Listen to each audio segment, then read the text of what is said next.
हस्तिनापुर के अंधे राजा धृतराष्ट्र बहुत चिंतित थे। उनके बेटे कौरव युद्ध में थे। कुरुक्षेत्र के मैदान में उनका सामना पांडवों से था।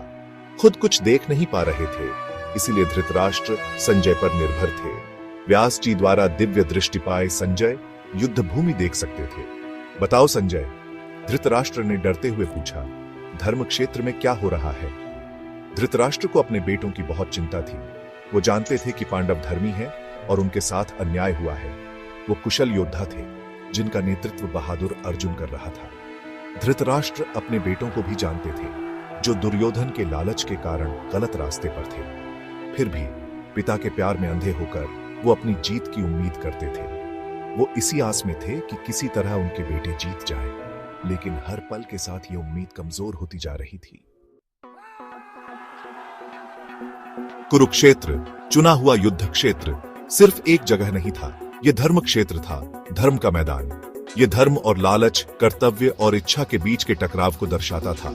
पांडव संख्या में कम होने पर भी धर्म के लिए खड़े थे। वे न्याय, निष्पक्षता और धार्मिकता का पालन करते थे। उनकी लड़ाई उनके अधिकार के राज्य के लिए थी, जिसे कौरवों ने गलत तरीके से छीन लिया था। दुर्योधन की महत्वाकांक्षा से प्रेरित कौरव अधर्म का प्रतिनिधित्व करते थे। वे लालच और सत्ता की प्यास में अंधे थे। उनके कार्यों ने इस युद्ध के बीज बोए थे, एक ऐसा युद्ध जो वे हारने वाले थे। भगवान कृष्ण के ज्ञान से समर्थित पांडवों पर देवताओं का आशीर्वाद था। कौरव अपनी शक्ति के बावजूद धर्म के खिलाफ लड़ रहे थे। अच्छाई बनाम बुराई की इस लड़ाई में उनकी जीत असंभव लग रही थी। संजय ने अपनी दिव्य दृष्टि से कुरुक्षेत्र में हो रहे दृश्य का वर्णन किया। दोनों सेनाएं रथों, हाथियों, घोड़ों और सैनिकों के समुद्र की तरह खड़ी थीं। पूरा माहौल तनाव और प्रत्याशा से भरा था। संजय ने बुद्धिमान युधिष्ठिर द्वारा रणनीतिक रूप से व्यवस्थित पांडव सेना के बारे में बताया। उन्होंने अर्जुन के रथ के अद्भुत दृश्य का वर्णन किया, जिसमें स्वयं भगवान कृष्ण सारथी थे। संजय ने फिर कौरव सेना के बारे में बताया, एक विशाल सेना जो शक्ति और आत्मविश्वास से चमक रही थी।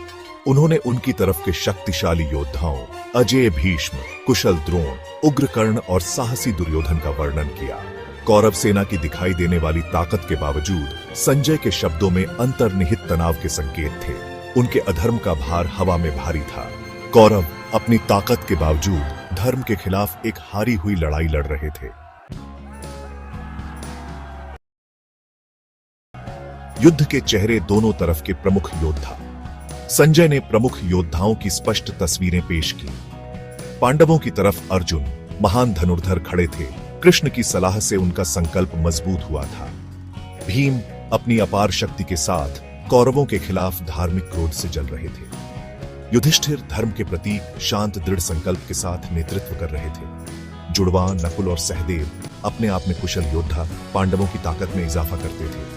कौरवों की तरफ भीष्म कुलपति थे। हस्तिनापुर के प्रति उनकी वफादारी उनकी झिझक पर हावी थी। द्रोण महान रणनीतिकार अधर्म का साथ देने के अपराध बोध से लड़ रहे थे। कर्ण एक दुर्जय योद्धा अपनी शपथ और दुर्योधन के प्रति वफादारी का बोझ ढो रहे थे।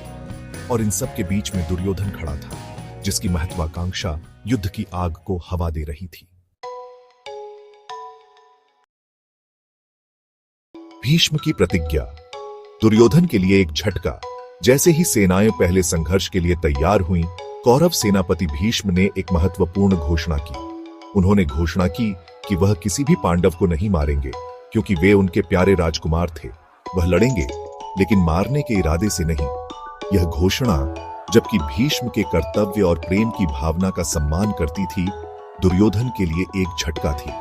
इसने कौरवों की स्थिति को कमजोर कर दिया, पांडवों के पक्ष में और झुकाव पैदा कर दिया। भीष्म की प्रतिज्ञा ने कौरवों के अंत की शुरुआत को चिह्नित किया। इसने उनके रैंकों में आंतरिक संघर्षों और नैतिक दुविधाओं पर प्रकाश डाला। इसने पांडवों की धार्मिकता और धर्म की इस लड़ाई में कौरवों की अनिश्चित स्थिति को रेखांकित किया। युद्ध शुरू हो गया था और हस्तिनापुर का भाग्य अधर में लटका हुआ।